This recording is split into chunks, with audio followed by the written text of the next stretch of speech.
अस्सलाम वालेकुम guys, hope आप सब खैरियत से होंगे। जो लेक्चर्स आप नीचे अभी सुनने लगे हैं न्यूरो एनाटमी के, ये मैंने कैप्लन न्यूरो एनाटमी से बनाए हैं। और ये बेसिकली लेमैन के लिए बनाए हैं, जिसमें आप कैजुअल वे में सारे लेक्चर्स आप गो थ्रू कर सकते हैं, रिव्यू भी कर सकते हैं। और अगर किसी ने पहली बार सुनने हैं, जो पहले कहीं से पढ़े नहीं हुए, तो उनके लिए भी बहुत हेल्पफुल होंगे। और FCPS पार्ट 1 एग्जामिनेशन के रिगार्डिंग जो इसमें क्वेश्चंस आते हैं उसमें एग्ज़ाम में, वो भी मैंने साथ साथ इसमें डिस्कस किए हैं। तो होपफुली ये बहुत बेनिफिट देंगे आप लोगों को। और प्लीज़ सुने, और साथ जो मेरा लिंक है इसको सब्सक्राइब भी करें और बेल आइकन को भी प्रेस कर दें।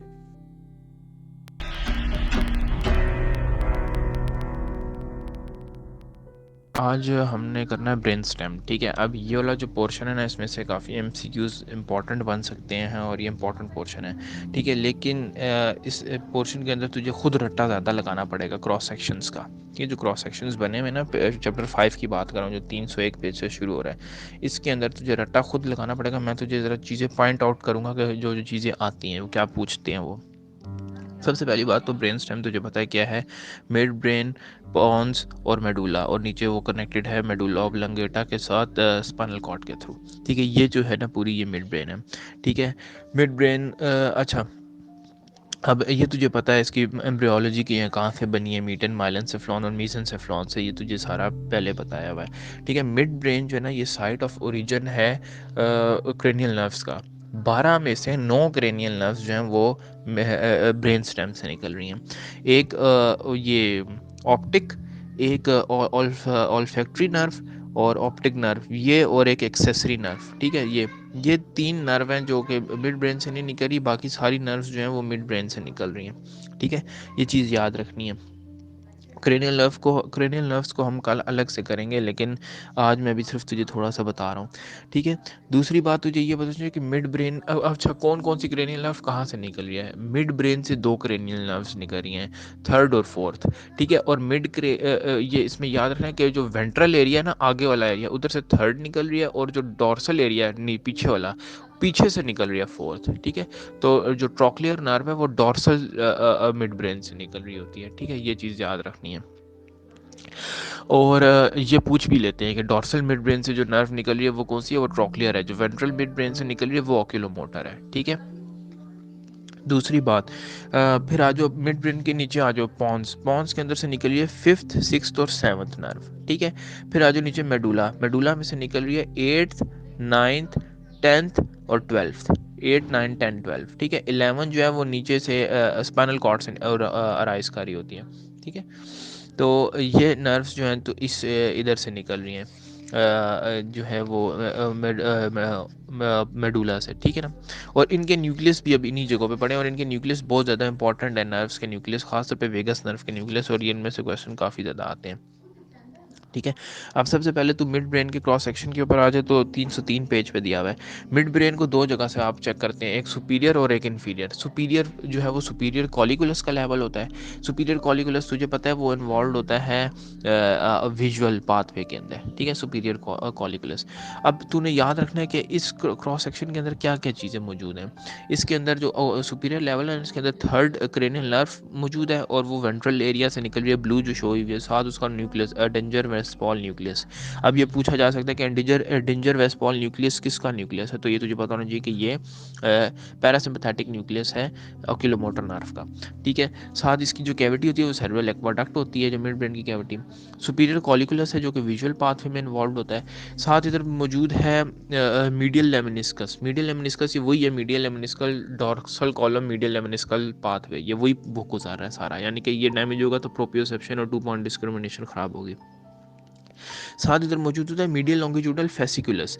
मीडियल लॉन्गिट्यूडल फेसिकुलस क्या होता है, ये एक बैंड ऑफ नर्व फाइबर्स होता है जो कि कनेक्ट कर रहा होता है ऑक्यूलोमोटर नर्व को, यानी कि थर्ड क्रेनियल नर्व को सिक्स्थ क्रेनियल नर्व के साथ, के न्यूक्लियस के साथ। ऑक्यूलोमोटर न्यूक्लियस को एब्ड्यूसेंस के न्यूक्लियस के साथ जोड़ा होता है, और इसका फ़ायदा ये होता है कि कंजुगेट जो गेज होता है आईज का, ये वो कंट्रोल कर रहा है। फॉर एग्जांपल, अगर राइट आई जो है वो राइट देखेगी, तो लेफ्ट आई जो है वो किस तरफ, मतलब राइट आई ने अगर लेट सपोज मीडियल देखा है, तो लेफ्ट आई लैटरल देखेगी, तो वो दोनों एक तरफ देखना शुरू होंगे। मतलब सॉरी, अगर जैसे लेफ्ट आई लैटरल देख रही है, पर तूने लेफ्ट तरफ देखना है, तो राइट आई मीडियल देखेगी तो ये होगा, ठीक है। यानी कि एक साइड पे लैटरल रेक्टस कॉन्ट्रैक्ट कर रहा है, एक साइड पे मीडियल रेक्टस। तो ये जो मूवमेंट है ना, ये मीडियल लॉन्गिट्यूडनल फेसिकुलस कंट्रोल कर रहा होता है। और ये मीडियल लॉन्गिट्यूडनल फेसिकुलस जो है, ये थर्ड और सिक्स्थ क्रेनियल नर्व को आपस में जोड़ रहा है, ये भी इधर मौजूद होता है।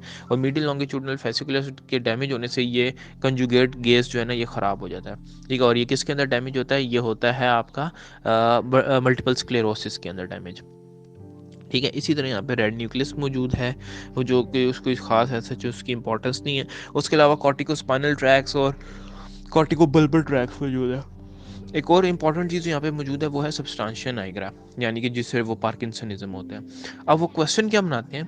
क्वेश्चन जो इससे बनता है ना, वो ये बनता है कि मिड ब्रेन का लेजन है, तो सवाल यूँ बना होगा कि एक पेशेंट है, वो आपके पास स्टूप्ड पोस्चर के साथ आया, तो ये लेजन कहाँ है?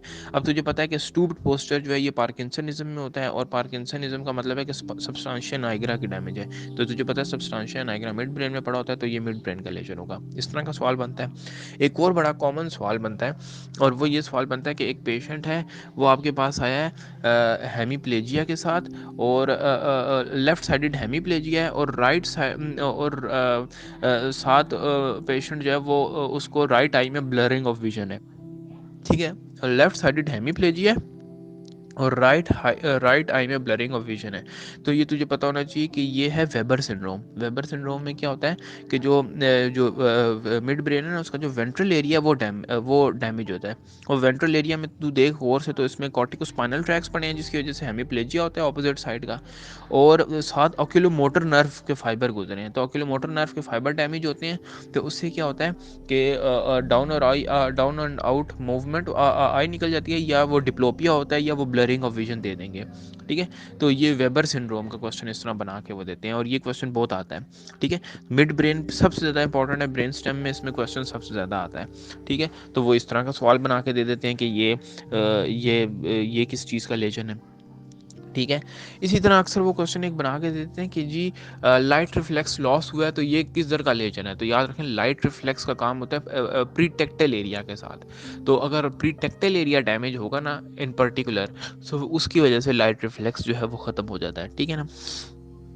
ये चीज़ अब याद रखनी है, लाइट रिफ्लेक्स का काम है प्रीटेक्टल एरिया के साथ, ठीक है। और सुपीरियर कॉलिकुलस का किस चीज़ से काम है? सुपीरियर कॉलिकुलस का काम होता है ये वर्टिकल गेज पॉलिसी, यानी कि आंख ऊपर और नीचे जो देख रही है ना, ऊपर नीचे कर रहा है जो तू पुतली को, ये सुपीरियर कॉलिकुलस का काम है। एक डॉर्सल मिड ब्रेन सिंड्रोम होता है, क्योंकि तुझे पता है सुपीरियर कॉलिकुलस डॉर्सल पड़ा है, पीछे पड़ा है, तो डॉर्सल मिड ब्रेन सिंड्रोम होता है एक। उसके अंदर क्या होता है, उसे कहते हैं पेरिनॉड सिंड्रोम। उसके अंदर ये होता है कि सुपीरियर कॉलिकुलस डैमेज हो जाता है, जिसकी वजह से पेशेंट को वर्टिकल गेज पाल्सी हो जाती है, ठीक है। पेशेंट ऊपर नीचे नहीं देख सकता, इसको कहते हैं dorsal mid brain syndrome, Parinaud syndrome. और ये होता किस वजह से? पीछे पाइनियल बॉडी पड़ी होती है, तो पाइनियल बॉडी के ट्यूमर की वजह से होता है, पाइनिलियोमा की वजह से, ठीक है। तो उसकी वजह से ये होता है। ये अब चीज़ें जो मैं चीज़ें बता रहा हूँ, ये बहुत इंपॉर्टेंट है और ये याद रखनी है, ठीक है। मिड ब्रेन को गौर से देखना। फिर आ जाओ नीचे, इन्फीरियर लेवल पे अगर मिड ब्रेन का क्रॉस सेक्शन है, तो उसके अंदर क्या क्या, उसमें इन्फीरियर कॉलिकुलस मौजूद है, बाकी सारी वही चीज़ें, और साथ फोर्थ नर्व का न्यूक्लियस है, ट्रॉक्लियर न्यूक्लियस। लेकिन तू इसकी नर्व देख, वो पीछे की तरफ निकल रही है, ठीक है। बाकी सारी चीज़ें वही हैं, कोई इतनी इंपॉर्टेंट और चीज़ नहीं है यहाँ पे, ठीक है। इन्फीरियर कॉलिकुलस का काम जो है ना, वो हेयरिंग के साथ होता है। तो यहाँ पे अगर डैमेज होगा, तो वो हेयरिंग के साथ इन्वॉल्वमेंट होगी उसकी। अब आ जा नीचे, मिड ब्रेन के बाद आ जा नीचे पॉन्स। तो पॉन्स के अंदर मैंने तुझे बताया फिफ्थ नर्व का न्यूक्लियस है। फिफ्थ नर्व के ना चार न्यूक्लियस होते हैं फिफ्थ नर्व के, ठीक है। और वो फिफ्थ नर्व के चार न्यूक्लियस कौन से हैं? एक मेन सेंसरी न्यूक्लियस, एक मोटर न्यूक्लियस, एक मीजेंसेफलिक न्यूक्लियस, और एक स्पाइनल न्यूक्लियस। चार न्यूक्लियस हैं, ठीक है। और इनके फंक्शन सुन ले अब। जो मोटर न्यूक्लियस है ना, उसका फंक्शन ये होता है कि वो जो है, जो मसल्स ऑफ मेस्टिकेशन है, जो मोटर, जिनको फिफ्थ नर्व सप्लाई हो रही है, उनको सप्लाई करता है मोटर न्यूक्लियस, ठीक है। और ये मोटर न्यूक्लियस जो है, ये पॉन्स में ही होता है, लेकिन ये मीडियल होता है सेंसरी न्यूक्लियस से। सेंसरी न्यूक्लियस लैटरल होता है। जो सेंसरी न्यूक्लियस होता है ना, ये थोड़ा बड़ा न्यूक्लियस होता है, और ये शुरू होता है आपका जनाब इसमें से ये आपका प्राइमरी पॉन्स में से शुरू होता है सेंसरी न्यूक्लियस, ठीक है, और ये नीचे तक जा रहा होता है, ठीक है, बड़ा न्यूक्लियस होता है। और इसका फंक्शन होता है सेंसरी, ये जो प्रेशर और टैक्टाइल सेंसेशंस होती है ना, फेस की, ड्यूरा मैटर की, नेजल कैविटी की और स्कैल्प की, इस सब की प्रेशर और टैक्टाइल सेंसेशंस को कंट्रोल करता है सेंसरी न्यूक्लियस। उसके बाद नीचे होता है ट्राइजेमिनल न्यूक्लियस, ठीक है। जो ट्राइजेमिनल न्यूक्लियस होता है ना, ये ट्राइजेमिनल न्यूक्लियस होता है पॉन्स से स्टार्ट होता है और C2 सर्वाइकल स्पाइन के लेवल तक आता है। ये सबसे बड़ा न्यूक्लियस होता है, स्पाइनल न्यूक्लियस, ठीक है, जो स्पाइनल न्यूक्लियस। और इसका काम होता है पेन और टेम्परेचर लेके आना फेस का। जो सेंसरी न्यूक्लियस है वो प्रेशर और टैक्टाइल सेंसेशन लेके आता है, और इसका जो काम है सिर्फ पेन और टेम्परेचर लेकर आना, ठीक है। तो ये स्पाइनल न्यूक्लियस है। और चौथा न्यूक्लियस इसका होता है मीजेंसेफलिक न्यूक्लियस। वो न्यूक्लियस इसका पॉन्स से स्टार्ट होता है और ऊपर की तरफ जाता है। मीजेंसेफ्लॉन इसीलिए उसको कहते हैं क्योंकि वो ऊपर मिड ब्रेन तक जाता है, उसे मीजेंसेफलिक न्यूक्लियस कहते हैं। और इसका काम ये होता है कि ये जो टेम्पोरोमैंडिबुलर जॉइंट और इनकी प्रोप्रियोसेप्शन करता है, मसल्स ऑफ मेस्टिकेशन और इनकी ना प्रोप्रियोसेप्शन में इन्वॉल्व होता है। तो ये चार न्यूक्लियस है ट्राइजेमिनल नर्व के, और इनको तुझे सही से पता होना चाहिए तुझे, ठीक है। इससे पहले मैंने तुझे एडिंजर वेस्पॉल का बताया दिया कि वो ओक्यूलोमोटर का न्यूक्लियस है, इसी तरह ट्रोक्लियर न्यूक्लियस ट्रैक्युलर नर्व का न्यूक्लियस है। और ये अब मैंने तुझे इस न्यूक्लियस का बताया जो फिफ्थ नर्व का, ठीक है। और ये पॉन्स में ये एक मौजूद होती है। उसके अलावा पॉन्स में मेन जो है ना फोर्थ वेंट्रिकल है पॉन्स की कैविटी, ठीक है। बाकी इसके अंदर नीचे आ जा, जो पॉन्स का लोअर लेवल है, तो वहाँ से सिक्स और सेवन नर्व भी निकल रही है साथ, ठीक है। सिक्स और सेवन नर्व ना फोर्थ नर्व की, तुझे याद होगा कि मैंने तुझे जब floor of the fourth ventricle बताया था, तो मैंने तुझे बताया था एक फेशियल कॉलिकुलस बनता है। वो देख यहाँ पे, ये नीचे जो तस्वीर है 304 पेज पे जो नीचे तस्वीर है, उसके अंदर फेशियल कॉलिकुलस देख कि फेशियल कॉलिकुलस कैसे बनता है। सिक्स्थ नर्व का न्यूक्लियस पड़ा होता है, एब्ड्यूसेंस न्यूक्लियस, और उसके अराउंड सेवंथ नर्व जो है ना वो कर्ल हुई होती है। तो वो ये पूछते हैं कि फेशियल कॉलिकुलस किस तरह बनता है, बड़ा इंपॉर्टेंट क्वेश्चन। दूसरी बात ये कि ये जो फेशियल कॉलिकुलस है इसके डैमेज होने से सिक्स और सेवंथ नर्व की इंजरी वाले साइन आएंगे सारे, ठीक है। तो ये तुझे पता होना चाहिए कि इस जगह पे ये चीज़ पड़ी होती है। और एक और इम्पॉर्टेंट न्यूक्लियस डेंटेट न्यूक्लियस पड़ा होता है। डेंटेट न्यूक्लियस बेसिकली उसका न्यूक्लियस है जो उसका सेरिबेलम का, ठीक है। और अच्छा, जो सेरिबेलम है ना, ये ब्रेन स्टेम के साथ सेरिबेलर पेडंकल्स के थ्रू अटैच होता है, वो हम आगे इसको डिस्कस करेंगे। अच्छा, अब आ जाओ मेडुला के अंदर। मेडुला के अंदर दो दो दो इंपॉर्टेंट चीज़ें पड़ी होती हैं, एक सुपीरियर और इन्फीरियर ऑलिवेटरी न्यूक्लियस। ये सुपीरियर ऑलिवरी और इन्फीरियर ऑलिवरी न्यूक्लियस जो है ना, ये एक सुपीरियर ऑलिवरी न्यूक्लियस का काम होता है ऑडिटरी पाथवे के साथ, और इन्फीरियर ऑलिवरी न्यूक्लियस का काम होता है ग्लोसोफरेंजल का न्यूक्लियस है इन्फीरियर ऑलिवरी न्यूक्लियस, ठीक है ना।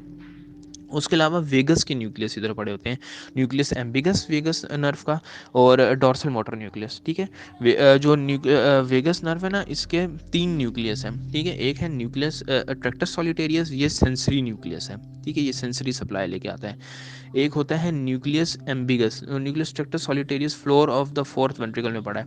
एक है न्यूक्लियस एम्बिगस। न्यूक्लियस एम्बिगस जो है वो मोटर न्यूक्लियस है, और ये जो लैरिंग्स के और फेरिंग्स के मसल्स को सप्लाई कर रही होती है, वोकल कॉर्ड के मसल को सप्लाई कर रही होती है, उसको वो है न्यूक्लियस एम्बिगस का काम। और एक न्यूक्लियस होता है इसका डॉर्सल मोटर न्यूक्लियस, और वो डॉर्सल मोटर न्यूक्लियस का नाम तो डॉर्सल है, लेकिन वो ऑटोनॉमिक न्यूक्लियस है, यानी कि वो कार्डियो रेस्पिरेटरी और जीआईटी की सीक्रेशन और इन चीज़ों में मदद देता है, ठीक है। तो ये बहुत इंपॉर्टेंट न्यूक्लियस है, इनको याद रखना है। मुझे क्वेश्चन आया था पेपर में कि न्यूक्लियस एम्बिगस कहाँ मौजूद होता है, तो उसका आंसर ये है कि वो मेडुला में होता है, ठीक है ना। ठीक है, उसके अलावा तुझे मैंने पहले बताया कि जो इसमें पिरामिड्स किस तरह बनते थे, वो कॉर्टिको पिरामिडल फाइबर से, यानी कि कॉर्टिको स्पाइनल ट्रैक्स के जो फाइबर गुजर रहे थे मेडुला से, उसको पिरामिड्स कहते हैं। और इसी से ऑलिव्स भी बन रहे होते हैं। ऑलिव्स जो है ना, वो बेसिकली ओलिवरी न्यूक्लियस जहाँ पे मौजूद होता है ना, इन्फीरियर ओलिवरी न्यूक्लियस, उस जगह को ऑलिव कह देते हैं, ठीक है।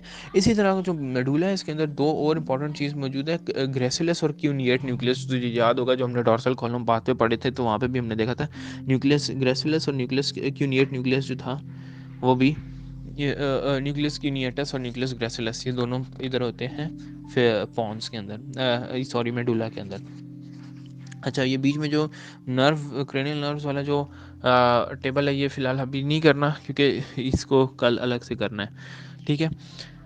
उसके बाद जो तुझे मैंने अच्छा मैंने तुझे जो न्यूक्लिया है सारे बता दिए हैं। ये जो इसके जो फिफ्थ नर्व के न्यूक्लियस हैं, और जो ये बाकी अब ये जो क्रेनियल नर्व्स के साथ है ना न्यूक्लियस, ये मैं क्रेनियल नर्व्स के साथ अलग से बताऊंगा तुझे सारे न्यूक्लियस। तो यहाँ अभी तू यहाँ तक ही करना है, उसके आगे जो क्रेनियल नर्व्स जब हम पढ़ेंगे तो फिर मैं तुझे तब कल इंशाल्लाह वो न्यूक्लियस बताऊंगा।